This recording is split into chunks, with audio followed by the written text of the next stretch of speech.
Hi viewers, numerology பேஸில் ஐபிஎல்லுடைய எல்லா மேட்சஸ்க்கும் நம்ம டீம் ப்ரெடிக்ஷன் பண்ணி கொடுத்துக்கிட்டு இருக்கோம். அந்த வகையில் நம்ம இன்றைக்கி பார்க்க போகிறது ஐபிஎல்லுடைய 70வது மேட்ச்சு. இதான் பார்த்தீங்கன்னா ஐபிஎல்லுடைய லாஸ்ட் லீக் மேட்ச் இந்த வருஷத்துக்கு. இதோட பார்த்தீங்கன்னா லீக் ஸ்டேஜ் முடியுது. இதுக்கப்புறம் பார்த்தீங்கன்னா பிளே ஆஃப்ஸ் தான். 70வது மேட்ச்சில் லக்னோ சூப்பர் ஜியன்ஸும் ராயல் சேலஞ்சர்ஸ் பெங்களூர் மோதுறாங்க. இந்த மேட்ச்சு மே 27ஆம் தேதி செவ்வாய்க்கிழமை இன்றைக்கி நைட்டு 7:30 மணிக்கு பார்த்தீங்கன்னா ஸ்டார்ட் ஆகுது. இந்த மேட்ச்சில் யாரெல்லாம் எப்படி பெர்ஃபார்ம் பண்ணுவாங்கன்னு ஒரு ஃபுல் மேட்ச் ப்ரெடிக்ஷனை இந்த வீடியோவில் பார்க்கலாம். நேற்று match PBKS versus Mi prediction எக்ஸலண்ட்டாக வந்திருந்துச்சு. யாரெல்லாம் நான் சொன்னபடி டீம் போட்டு நல்லா வின் பண்ணிங்கிறத கமெண்டில் சொல்லுங்கள். நேற்று டெலகிராமில் நான் கொடுத்தது பார்த்திங்கன்னா வெறும் 11 பேர் தான் கொடுத்துருந்தேன் ட்ரீம் டீம் பிளேயர்ஸு. அதில் 8 பிளேயர்ஸ் பார்த்திங்கன்னா ட்ரீம் டீம் வந்துட்டாங்க. 3 பிளேயர் மட்டும் மிஸ் பண்ணிட்டோம். அந்த 3 பிளேயர் யார் யாருன்னு பார்த்தோம்னா, ஹார்திக் பாண்டியா மிஸ் பண்ணியிருந்தோம், ஜாஸ் இங்கிலீஷ் மிஸ் பண்ணியிருந்தோம், வைசாக் விஜயகுமார் மிஸ் பண்ணியிருந்தோம். இதில் ஹார்திக் பாண்டியா பார்த்தோம்னா, நான் அந்தளவுக்கு பாயிண்ட் எடுத்துட மாட்டார்னு நினச்சேன். ஏன்னா பேட்டிங்லாம் அவருக்கு நல்லா இல்லை, பவுலிங்லேயும் நல்லா இல்லை. ஒரு 15 to 20 ரன்னுக்குள்ளே அவுட் ஆகிறவங்க தான் பார்த்தேன். ஆனால் எப்படியோ பார்த்தீங்கன்னா பாயிண்ட் எடுத்துட்டார். ஒன்றும் பெரிய டிஃப்ரென்ஸ் பாயிண்ட்லலாம் அவர் ட்ரீம் டீம் வரல. வெறும் 55 பாயிண்ட் தான் எடுத்திருந்தார். என்ன இருந்தாலும் ட்ரீம் டீம் வந்துட்டார். அவரையும் கொடுத்து வந்திருக்கணும், மிஸ் பண்ணிட்டோம். அடுத்து பார்த்தோன்னா வைசாக் விஜயகுமார் புதுசாக டீமுக்குள்ளே கொண்டுட்டு வராங்க. ஸோ அப்படி வரக்கூடிய பிளேயர்ஸை அந்த இருக்கக்கூடிய 15 நிமிஷத்தில் நம்மளால் சரியாக பார்த்து எடுக்க முடியாது. ஒரு சில பிளேயருக்கு டேட்டா அதாவது 3 கிரகங்களுமே சப்போர்ட் பண்ணும் ஒரு சில பேருக்கு. அந்த மாதிரி இருக்கக்கூடிய பிளேயர்ஸை நம்ம டக்குன்னு பார்த்துட்டு உடனே பார்த்தீங்கன்னா நம்ம 11ஸில் கொண்டு வந்துடலாம். ட்ரீம் டீம் பிளேயர்ஸாக கொண்டு வந்துடலாம். அந்த ஆஃப்டர் டாஸுக்கு அப்புறம் புதுசாக வராங்கன்னா நிறைய பேரை நான் அப்படி சொல்லியிருப்பேன். நீங்களே பார்த்துருப்பீங்க. டெலிகிராம் சேனல் கொடுத்துருப்பேன். அதாவது வீடியோ கொடுத்துருக்க மாட்டேன். புதுசாக உள்ளே வரப்போ அவங்களுக்கு எக்ஸ்ட்ராலாம் சொல்லி கூட கொடுத்துருப்பேன். இப்போ எக்ஸாம்பிள் ஸ்டோயினிஸ்லாம் எடுத்துக்கங்க. போன மேட்ச் உள்ளே வர்றாரு. அதுக்கு மொதல் மேட்ச் அவர் இல்லை. அவரை பற்றி நம்ம உடனே சொல்கிறோம், இவருக்கு எக்ஸலண்ட்டாக இருக்குது, இவர் எடுத்துக்கன்னு சொல்கிறோம். அவர் அன்றைக்கி 95 to 100 பாயிண்ட் எடுக்கிறாரு. ஸோ வைசாக் விஜயகுமார் ஏன் சொல்ல முடியலன்னா, அவருக்கு பார்த்திங்கன்னா அந்த புல் கிரகங்கள் சப்போர்ட் பண்ணக்கூடிய அமைப்புங்கிறது இருக்காது. அதே நேரம் ஒரு கிரகம் சப்போர்ட் பண்ணும், ஒரு கிரகம் நடுநிலையாக இருக்கும், ஒரு கிரகம் நியூட்ரலாக இருக்கும். ஸோ இப்படிலாம் இருக்கக்கூடிய பிளேயர்ஸை டாஸ் போட்டதுக்கப்புறம் இருக்கக்கூடிய இந்த 15 நிமிஷத்தில் அக்யூரேட்டாக கணிச்சிட முடியாது. ஏன்னா நம்ம முன்னாடி ப்ரெடிக்ஷன் எடுக்கிறோம்னா, இப்போ இதுவே அவர் 11ஸில் இருந்திருந்தாருன்னா கண்டிப்பாக அவரை உள்ளே கொண்டாந்து இருக்க முடியும். ஏன்னா நம்ம எப்படி ப்ரெடிக்ஷன் எடுப்போம்னா, இப்போ பிபிகேஎஸில் பேட்டர்ஸ் இருக்காங்க, மும்பையில் பவுலர்ஸ் இருக்காங்க. பவுலர்ஸாக அவங்கள விக்கெட் எடுப்பாங்களா மாட்டாங்களா இப்படி போகும். இந்த பவுலர்ஸாக அவங்களுக்கு விக்கெட் எடுப்பாங்களா மாட்டாங்களா, யார் பவர் என்னென்னு போகும். அதே மாதிரி மும்பை பேட்டர்ஸ்க்கு பிபிகேஎஸ் பவுலர்ஸை வச்சு பார்ப்போம். இவங்க யாரை விக்கெட் எடுக்கிறதுக்கான வாய்ப்பு இருக்குன்னு. ஸோ இதெல்லாம் கடைசி நேரத்தில் பார்த்துட்டு இருக்க முடியாது. ஏன்னா நம்ம ப்ரெடிக்ஷனுக்கு கிட்டத்தட்ட 3 மணி நேரம் 4 மணி நேரம் டைம் எடுத்துக்கும் ப்ரெடிக்ஷன் எடுக்கிறதுக்கு. ஸோ அப்படி இருக்கப்போ அந்த 15 நிமிஷத்தில் ஒரு பிளேயரை அக்யூரேட்டாக கணிச்சு கொண்டு வந்துட முடியாது. நிறைய பிளேயர்ஸ் விட்டுருவேன். சில பேருக்கு பார்ப்பேன், சரியாக இருக்காது, விட்டுருவேன். ஆனால் அவங்களும் ஒரு சில நேரம் உள்ளே வந்துடுவாங்க. நேற்று பார்த்தீங்கன்னா அப்படி தான் வைசாக் விஜயகுமாரை கொண்டுட்டு வர முடியாமல் போச்சு. இங்கிலீஷ் நான் எதிர்பார்த்ததை விட அதிகமாக அடிச்சிட்டாரு. நான் ஒரு டீசெண்டான பெர்ஃபார்மன்ஸ் தான் எதிர்பார்த்தேன். ஒரு 25 ரன்ஸ் அடிப்பார், விக்கெட் விழுந்துடும் எதிர்பார்த்தேன். சார்னர் அவரை எடுத்துருவார்ன்ட்டு நான் போனேன். சார்னர் போகிறப்போ அவர் விக்கெட் ஆயிடுவார்னு. ஆனால் சார்னர் அவர் அடிச்சிட்டாரு. ஆனால் நம்ம சார்னர் 3 விக்கெட் எடுப்பான்னு சொல்லியிருந்தோம். ஆனால் பார்த்தீங்கன்னா அவர் 2 விக்கெட் தான் விழுந்துச்சு. ஹர்ஷ்தீப் சிங் 2+ போட்டிருந்தோம்னு நினைக்கிறேன். 2 விக்கெட் எடுத்தார். இன்னொன்று எதிர்பார்த்தேன், எடுக்க முடியாமல் போச்சு. இங்கிலீஷே உள்ளே கொண்டு வந்திருக்கணும், ஆனால் மிஸ் பண்ணிட்டோம். அப்புறம் பார்த்தோன்னா பிரப்சிம்ரான் சிங் நம்ம கொடுத்ததில் ஃப்ளாப்பு. அவர் கேப்டன்லேயே கொடுத்துருந்தோம், நம்ம விளையாடலை. ஸோ பிரப்சிம்ரான் சிங்கை என் சேனலை எல்லா நாளும் ஃபாலோ பண்ணுறவங்க, ரொம்ப நாளாக ஃபாலோ பண்ணுறவங்களும் தெரியும். ஐபிஎல்லேருந்து முழுசாக பார்க்குறவங்களுக்கும் தெரியும். இந்த பிரப்சிம்ரான் சிங் இது வரைக்கும் நம்ம கரெக்டாக வந்ததே கிடையாது. அவர் விளாடுவார்னு சொன்னால் விளாட மாட்டார் சொன்னால் விளாண்டுருவார். இப்படியே தான் போயிட்டு இருந்துச்சு. இருந்தாலும் நேற்று கான்ஃபிடன்ஸாக கொடுத்தேன் அவரை கேப்டன்லே விளாடுவார்னு சொல்லிட்டு. ஆனால் விளாடாமல் போயிட்டார். என்னோட தப்பு தான், நான் கொடுத்துருக்கக்கூடாது.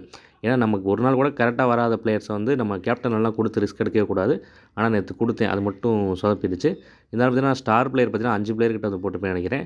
அதில் பார்த்தீங்கன்னா 4 பேர் கிட்ட 6 பிளேயர் போட்டுதான் நினைக்கிறேன். அதில் 5 பேர் பார்த்தீங்கன்னா அதிகப்படியான பாயிண்ட்ஸ் எடுத்திருந்தாங்க. இந்த ஸ்டார் போகிற பிளேயர் எல்லாரையும் பார்த்தீங்கன்னா கேப்டன் வைஸ் கேப்டனுக்கு தகுதியான பிளேயர்ஸாக இருப்பாங்க. ஸோ நான் சொல்கிற பிளேயர்ஸை மட்டும் நீங்கள் கேப்டன் வைஸ் கேப்டன் போட்டு ட்ரை பண்ணணுங்கிறது அவசியம் இல்லை. நான் யாருக்கெல்லாம் ஸ்டார் போட்டிருக்கேனோ அவங்கள கூட நீங்கள் கேப்டன் வைஸ் கேப்டன் ட்ரை பண்ணலாம். நேற்று மார்க்கோ ஜான்சனுக்கு ஸ்டார் போட்டிருந்தேன். 2 விக்கெட் எடுப்பாருன்னு சொல்லியிருந்தேன். 2 விக்கெட் எடுத்தார். நல்ல பாயிண்ட்ஸ் எடுத்துட்டார். ஸோ நீங்கள் சிங்குக்கு பதிலாக அவர் மாற்றி கூட போட்டிருக்கலாம். சார்னருக்கும் போட்டிருந்தேன். சார்னர் இங்கேயே கேப்டனில் சொல்லியிருந்தேன் வீடியோலேயே. பவுலரில் சார்னரை கூட கேப்டன் போட்டுப்பாங்க. சார்னர் கிட்டத்தட்ட 80 பாயிண்ட் எடுத்திருந்தார். ஸோ நேற்றை பொறுத்த வரைக்கும் எக்ஸலண்ட்டாக ப்ரெடிக்ஷன் வந்துருந்துச்சு. ஆனால் நான் என்ன சொல்கிறேன்னா, எப்போயுமே நான் சொல்கிறது தான், 70 to 80% என்னால் கரெக்டாக கொடுக்க முடியும். அந்த 30% எப்போயுமே மிஸ் ஆகும். அந்த 20% to 30% தான் மிஸ் ஆகும்.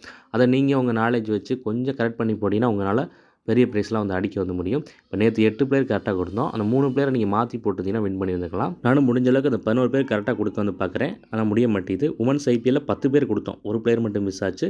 ஐபிஎல்லில் இது வரைக்கும் அந்த 11 பேர் கரெக்டாக வரலை. 9 பேர் கரெக்டாக வந்துச்சு ஒரு நாள். ஆனால் மற்றபடி பார்த்தோம்னா ஏதாவது ஒன்று வந்து மிஸ் ஆகிட்டு போயிடுது. இப்போ நேற்றே நல்லா போட்டிருந்தோம். ஏதோ ஒன்று இங்கிலீஷ் விஷயத்தில் கொஞ்சம் மிஸ் ஆகி போச்சு. ஒரு வைசாக் விஜயகுமார் அப்படி இப்படின்னு போயிடுச்சு. எப்படியாவது அந்த 11 பேர் கொடுக்குறத நான் ட்ரை பண்ணுறேன். சீக்கிரம் கொடுப்போன்னு வந்து நம்புகிறேன். ஸோ கிராண்ட் லீக்கு தான் அது தேவை. ஸ்மால் லீக்லாம் பார்த்தீங்கன்னா என்னோடய ப்ரெடிக்ஷனை பார்த்து நீங்கள் டெய்லி போகிறீங்கனாலே கண்டிப்பாக நீங்கள் ஸ்மால் லீக்லாம் க்ளீன் ஸ்வீப் வந்து அடிப்பீங்க. ஏன்னா தொடர்ந்து நான் எல்லா மேட்ச்சுமே 7 பேர் குறையாமல் பார்த்தீங்கன்னா ட்ரீம் டீம் பிளேயர்ஸ் வந்து கொடுத்துட்றேன். இப்போ லாஸ்ட்டு 3 மேட்சை பார்த்தீங்கன்னா கேப்டன் வைஸ் கேப்டன் எக்ஸாக்டாக கரெக்டாக கொடுத்துட்டு வந்து இருக்கோம். ஸோ நல்ல பாயிண்ட் எடுக்கிற ஒரு பிளேயரை கேப்டன் வைஸ் கேப்டன் நான் போட்டாலே வந்து போதும். அந்த ஃபஸ்ட்டு 2 பாயிண்ட் எடுக்கிறவங்க தான் போடணுங்கிறது கிடையாது. 3வது 4வது இடத்துல உள்ளவங்க போட்டால் கூட நம்மளால் ஸ்மால் லீக்லாம் வந்து க்ளீன் ஸ்வீப் அடிச்சிட முடியும். கிராண்ட் லீக்கு மட்டும்தான் அந்த எக்ஸாக்டாக அந்த 11 பேர் ஃபஸ்ட்டு 2 பேரை கேப்டன் வைஸ் கேப்டன் போடணும். ஸோ ஸ்மால் லீக்லாம் போட்டுட்டு இருந்தீங்கன்னா எல்லாரும் பார்த்தீங்கன்னா க்ளீன் ஸ்வீப் வந்து அடிச்சிருப்பீங்க. ஸோ ஸ்மால் லீக் வந்து ட்ரை பண்ணுங்கள் எப்போயுமே. கிராண்ட் லீக்கையும் ட்ரை பண்ணிட்டு வாங்க. ஸ்மால் லீக்குங்கிறது நீங்கள் சர்வே பண்ணுற மாதிரி ட்ரீம் 11ல். ஏன்னா கிராண்ட் லீக்குங்கிறது எல்லா நாளும் அடிச்சிட முடியாது. அது ரேரான ஒன்று. அது ஒரு நாள் அடிப்போம். அது வந்து தனியாக வந்து ஒரு பக்கெட்டு போட்டே வந்துவாங்க. அது இல்லாமல் நம்ம சர்வே பண்ணுறதுக்கு பார்த்திங்கன்னா ஸ்மால் லீக் அவசியம். அது போட்டே வந்தால் மட்டும்தான் நம்மளால் ஒரு ப்ராஃபிட் வந்து இதில் ஏர்ன் பண்ணிகிட்டே வந்து இருக்க வந்து முடியும். So small league grand league பார்த்திங்கன்னா ரெண்டுமே வந்து இம்பார்ட்டன்ட் தான். நேற்று வின்னிங் ப்ரெடிக்ஷன் வந்து பார்த்திங்கன்னா எக்ஸலண்ட்டாக வந்து இருந்துச்சு. நேற்று பார்த்திங்கன்னா நம்ம வந்து ட்ரீம் டீமில் ரோஹித் சர்மா கொடுத்துருப்போம் எம்ஐயில் வீடியோவில். ஆனால் பார்த்தீங்கன்னா நேற்று டெலகிராம் சேனலில் கொடுக்குறப்ப அப்படியே ரிகல்டன்ட்ட போயிருப்போம். ரோஹித் சர்மா கொடுத்துருக்க மாட்டோம். ஸோ இதுதான் வந்து சொல்கிறது. ஃபஸ்ட் பேட்டிங் செகண்ட் பேட்டிங்கை பொறுத்து ஒரு சில விஷயங்கள் வந்து மாறும்னு. நேற்று மும்பை செகண்ட் பேட்டிங் பிடிச்சிருந்தா கண்டிப்பாக ரோஹித் சர்மா விளாண்டுருப்பார். ஸோ ஃபஸ்ட் பேட்டிங்னால ரிகல்டன்ட்ட வந்து போனோம். ஸோ இதெல்லாம் சின்ன சின்ன சேஞ்ச் வந்து பண்ணுவேன். ஸோ அதனால தான் வந்து சொல்கிறது டெலகிராம் சேனலில் ஜாயின் பண்ணி வச்சுக்கோங்கன்னு. டெலகிராம் சேனலில் ஜாயின் பண்ணியிருக்கிறது ரொம்ப வந்து முக்கியம். டிஸ்கிரிப்ஷன் வந்து லிங்க் கொடுத்துருக்கேன். அதில் போய்ட்டு வந்து ஜாயின் பண்ணிக்கோங்க. வின்னிங் ப்ரெடிக்ஷன்ஸ் வேணுங்கிறவங்க டெலகிராம் ஐடி வந்து டிஸ்கிரிப்ஷனில் கொடுத்துருக்கேன். அதுக்கு வந்து மெசேஜ் பண்ணுங்கள். டாஸ் போடுறதுக்கு முன்னாடி வந்து பண்ணுங்கள். நிறைய பேர் வந்து டாஸ் போட்டதுக்கப்புறம் வந்து பண்ணுறீங்க. நினச்சி பாருங்கள், அந்த 7 மணிக்கு அப்புறம் லைனப் வந்ததுக்கப்புறம் ட்ரீம் 11க்கு பிளேயர்ஸ் எடுக்கணும். அந்த 11 பேர் ட்ரீம் டீம் பிளேயர்ஸ் வந்து எடுக்கணும். பத்தாவதுக்கு வின்னிங் ப்ரெடிக்ஷன் வந்து செக் பண்ணணும். புதுசாக வந்திருக்கக்கூடிய பிளேயர்ஸ் வந்து வின்னிங் ப்ரெடிக்ஷன் சேஞ்ச் பண்ணுவாங்களா மாட்டாங்களான்னு அது வேறு பார்க்கணும். அவ்வளோ ஒர்க் இருக்கும். அந்த டைமில் நீங்கள் 7 மணிக்கு அப்புறம் மெசேஜ் பண்ணிங்கன்னா எப்படி ரீப்ளே பண்ண முடியும்னு யோசிச்சு வந்து பார்த்துங்க. ஸோ 7 மணிக்கு அப்புறம் மெசேஜ் பண்ணாதீங்க. வின்னிங் ப்ரெடிக்ஷன்ஸ் வேணும்னா முன்னாடியே வந்து சொல்லிடுங்க. அப்புறம் ட்ரீம் 11காரங்க நிறைய பேர் வந்து அதுக்கு மெசேஜ் பண்ணுறீங்க. டெலகிராம் ஐடிக்கு ட்ரீம் 11 பற்றி அவ்வளோ கேட்குறீங்க. அதில் வந்து மெசேஜ் பண்ணாதீங்க. உங்களுக்கு நான் ட்ரீம் 11 தான் நான் வந்து டெலகிராம் சேனலில் போட்டு தரேன். டாஸ் போட்டதுக்கப்புறம் இங்கே வீடியோ போட்டுறேன். பத்தாவதுக்கு 22 பிளேயர்ஸோடைய பெர்ஃபார்மன்ஸும் சொல்லிடுறேன். யார் யார் எப்படி வந்து பெர்ஃபார்ம் பண்ணுவாங்கன்னு. அதுக்கப்புறம் ஃபஸ்ட் பேட்டிங்கை பொறுத்து செகண்ட் பேட்டிங்கை பொறுத்து கொஞ்சம் சேஞ்ச் ஆகணும் தான் நான் டெலகிராம் சேனலையும் கொடுக்குறேன். அப்டேட் வந்து கொடுக்குறேன். ஸோ அதுக்கப்புறமும் எதுக்கு எனக்கு பர்சனலாக மெசேஜ் பண்ணுறீங்கன்னு தெரியல. யாராச்சும் நல்லா வின் பண்ணிங்கன்னா அதை வந்து சொல்லுங்கள். அந்த மாதிரி விஷயங்கள் மட்டும் மெசேஜ் பண்ணுங்கள். ஒரு பிளேயர் அவுட் ஆனால் வந்து மெசேஜ் பண்ணுறது அந்த மாதிரிலாம் வந்து பண்ண வேணாம்.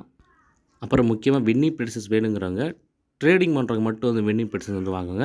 மித்த யாருமே வந்து வாங்க வேணாம். வின்னிங் ப்ரெடிக்ஷன்ஸ் வந்து கேட்காதீங்க. ஒன்லி ட்ரேடிங் பண்ணுறவங்க மட்டும் வந்து வாங்க. இப்போ இன்றைக்கி மேட்சை பற்றி வந்து பார்க்கலாம். LSG versus RCB 9-5 combination. அதாவது செவ்வாயும் புதனும் சேர்ந்த காம்பினேஷன். அதுபடி நம்ம ப்ரெடிக்ஷன்ஸ் வந்து பார்க்கல. ஃபஸ்ட்டு ராயல் சேலஞ்சர்ஸ் பெங்களூர் வந்து பார்த்தோம்னா பில் சால்ட்டு ஒரு டீசெண்டான பெர்ஃபார்மன்ஸ் வந்து கொடுப்பாரு. அடுத்ததாக விராட் கோலி ஒரு 30 ரன்ஸ் அடிக்கிறதுக்கான வாய்ப்பு வந்து இருக்குது. அடுத்ததாக மயங்க் அகர்வாலுக்கு சுமாராக வந்து இருக்கும். ரஜத் பட்டிதர் டீசெண்டான பெர்ஃபார்மன்ஸ் வந்து கொடுப்பாரு. இல்லை வந்த உடனே கூட அவுட் ஆகலாம். அது வந்து பார்த்துக்கோங்க. அடுத்து ஜித்தேஷ் சர்மா 30+ ரன்ஸ் அடிக்கிறதுக்கான வாய்ப்பு வந்து இருக்குது. அடுத்து ரோமாரிஸ் சேப்படு பேட்டிங் வந்தாலும் ரன்ஸ் அடிப்பார், பவுலிங் வந்தாலும் விக்கெட் எடுப்பார். போன மேட்ச் எப்படி சொன்னால் அதே மாதிரி தான், கிட்டத்தட்ட அதே மாதிரி தான். என்னென்னு வந்து பார்த்துக்கோங்க. அடுத்து குர்னால் பாண்டியா 1-2 விக்கெட் எடுக்கிறதுக்கு சான்ஸ் இருக்குது. டிம் டேவிட் ஒரு 25 ரன்ஸ் அடிக்கிறதுக்கு சான்ஸ் இருக்குது. புவனேஸ்வர் குமார் 2 விக்கெட் எடுக்கிற வாய்ப்பு இருக்குது. எஸ்டயால், லுங்கி இங்கடி, சுயா சர்மா இவங்க எல்லாமே பார்த்தீங்கன்னா ஒரு விக்கெட் எடுக்கிறதுக்கான சான்ஸ் இருக்குது. அப்போ நல்லா புரிஞ்சுக்கோங்க. நான் ஒரு விக்கெட் எடுப்பார்னு ஒரு பிளேயர் வந்து சொன்னேன்னா அவர் ஒரு விக்கெட் எடுக்கலாம், விக்கெட் எடுக்காமலேயும் போகலாம். அதாவது பெருசாக அவருக்கு எந்த விதமான பாசிட்டிவும் அதிகமாக இல்லைங்கிறனால தான் அந்த ஒரு விக்கெட் வந்து சொல்லுவோம். ஸோ அதெல்லாம் வந்து புரிஞ்சுக்கோங்க. ஒரு விக்கெட் எடுப்பார்னு சொன்னீங்க, ஒரு விக்கெட்டே எடுக்கலை அப்படிலாம் வந்து கேட்குறீங்க. அப்புறம் இந்த மாதிரி நிறையா வந்து கேட்குறீங்க. 1 to 2 விக்கெட் எடுப்பார்னு சொல்கிறேன், அவர் ஒரு விக்கெட் தான் எடுத்தாருன்னு சொல்கிறீங்க. 1 to 2 விக்கெட்னா ஒரு விக்கெட் எடுக்கலாம், 2 விக்கெட் எடுக்கலாங்கிறது தான் அப்படின்னு சொல்கிறது. ஸோ நமக்கு எக்ஸாக்டாக தெரியாது, நமக்கு விஷயம்லாம் ஓடாது. அவங்க எப்படி பண்ண போகிறாங்கன்னா நம்ம கிரக நிலையில் வச்சு இவ்வளோ பாசிட்டிவ் இருக்குது அப்போ இவ்வளோ எடுக்கிறதுக்கான வாய்ப்பு இருக்குதுன்னு கணிக்கிறோம். ஸோ அதை தான் வந்து சொல்கிறது. ஸோ அதெல்லாம் வந்து புரிஞ்சுக்கோங்க. 2 விக்கெட் எடுக்கிறாங்க, 2+ விக்கெட் எடுக்கிறாங்க சொல்கிறோம்னா அவங்களுக்கு இன்றைக்கி சூப்பராக இருக்குது டேங்கிறது தான் அர்த்தம். ஸோ அதனால் அப்படி வந்து சொல்கிறோம். நெக்ஸ்ட்டு எல்ஐசியில் வந்து பார்த்தோம்னா மிச்சல் மார்க்ஸ் ஒரு டீசெண்டான பெர்ஃபார்மன்ஸ் வந்து கொடுப்பாரு. அடுத்த ஏடன் மார்க்ரம் 25 to 30 ரன்ஸ் அடிக்கிற சான்ஸ் இருக்குது. பவுலிங் போட்டார்னா ஒரு விக்கெட் எடுக்கிறதுக்கு வாய்ப்பு இருக்குது. நிக்கோலஸ் பூரனுக்கு டீசெண்டாக வந்து இருக்கும். ரிஷப் பண்ட் 25 ரன்ஸ் அடிக்கிறதுக்கு வாய்ப்பு இருக்குது. ஆயுஷ் பதோனி 30+ ரன்ஸ் வந்து அடிப்பார், அவருக்கு வந்து நல்லா வந்து இருக்கும். அடுத்தது அப்துல் சமது 20 ரன்ஸ் அடிக்கிற வாய்ப்பு இருக்குது. அடுத்து ஹிம்மத் சிங்க்கு அவருக்கு எக்ஸலண்ட்டாக வந்து இருக்கும். அவர் பேட்ஸ்மேனாக பவுலராக ஆல்ரவுண்டரான்னு தெரில. பேட்டிங் வந்தாலும் அடிப்பார், பவுலிங் போட்டாலும் விக்கெட் வந்து விழுகும். ஷபாஸ் அகமது ஒரு விக்கெட் எடுக்கிற சான்ஸ் இருக்குது. ஆகாஷ் தீப்புக்கும் ஒரு விக்கெட் எடுக்கிற வாய்ப்பு இருக்குது. ஆவேஸ் கான் 1 to 2 விக்கெட் எடுக்க வாய்ப்பு இருக்குது. வில்லியம் ஓரூருக்கு எக்ஸலண்ட்டாக வந்து இருக்கும். அவர் 2+ விக்கெட்ஸ் எடுக்கிறதுக்கு சான்ஸ் இருக்குது. ஆகாஷ் சிங் 1 விக்கெட் எடுக்கிற வாய்ப்பு இருக்குது. நெக்ஸ்ட்டு யாரெல்லாம் ட்ரீம் டீம் வரதுக்கு சான்ஸ் இருக்குது அப்படின்னு வந்து பார்க்கலாம். அதுபடி பார்க்குறப்போ Phil Salt, Virat Kohli, Jitesh Sharma, Romario Shepherd, Bhuvneshwar Kumar, Aiden Markram, Nicholas Pooran, Ayush Badoni, Himmat Singh, Avesh Khan, William O'Rourke இவங்கெல்லாம் பார்த்தீங்கன்னா ட்ரீம் டீம் வர்றதுக்கு பாசிபிலிட்டி இருக்கக்கூடிய பிளேயர்ஸ். நெக்ஸ்ட் யாரெல்லாம் ஒரு டீசெண்டான பெர்ஃபார்மன்ஸை கொடுப்பாங்க அப்படின்னு வந்து பார்க்கலாம். அதுபடி பார்க்குறப்போ Krunal Pandya, Tim David, Yash Dayal, Mitchell Marsh, Akash Singh, Rishabh Pant இவங்கெல்லாம் பார்த்தீங்கன்னா ஒரு டீசெண்டான பெர்ஃபார்மன்ஸ் கொடுக்கறதுக்கான சான்ஸ் வந்து இருக்குது. நெக்ஸ்ட் யாரை வந்து கேப்டன் அண்ட் வைஸ் கேப்டன் போடலாம் அப்படின்னு வந்து பார்க்கலாம். அதுக்கு முன்னாடி நம்ம சேனலை வந்து புதுசாக வீடியோ பார்க்குறவங்க சேனல் இன்னும் சப்ஸ்கிரைப் பண்ணாமல் இருந்தீங்கன்னா மறந்துடாமல் சப்ஸ்கிரைப் பண்ணிடுங்க. நம்ம இப்போ சொல்லியிருக்கக்கூடிய இந்த ப்ரெடிஷனுங்கிறது இந்த 22 பிளேயர்ஸை மட்டும் வச்சு எடுத்த ப்ரெடிஷன் தான். இதில் சேஞ்சஸ் வரும் பட்சத்தில் இதோட அக்யூரேசிங்கிறது கம்மியாக இருக்கான சான்ஸ் வந்து அதிகமாக வந்து இருக்குது. ஸோ எப்படி வந்து பார்த்துக்கோங்க. இதில் சேஞ்சஸ் பெருசாக வரும் பட்சத்தில் புதுசாக யாராச்சும் பிளேயர்ஸ் உள்ளே வராங்கன்னா அவங்களுக்கு எப்படி இருக்குது என்னங்கிறத டெலிகிராம் சேனலில் வந்து அப்டேட் வந்து பண்ணுறேன். ஸோ டெலிகிராம் சேனல் மறந்துடாமல் ஜாயின் பண்ணி வந்து வச்சுக்கோங்க. கேப்டன் வைஸ் கேப்டன் யாரை வந்து போடலாம் அப்படின்னு வந்து பார்த்தோம்னா விராட் கோலி, ஜித்தேஷ் சர்மா, வில்லியம் ஓரூர், ஆயுஷ் பதோனி இவங்க 4 பேரையும் கேப்டன் வைஸ் கேப்டனாக போட்டு நான் சொன்னதெல்லாம் வச்சு ஒரு டீம் வந்து ஃபார்ம் பண்ணி வந்து போட்டிங்கன்னா ஒரு நல்ல ப்ரைஸ் வந்து வின் பண்ணலாம் நீங்கள்.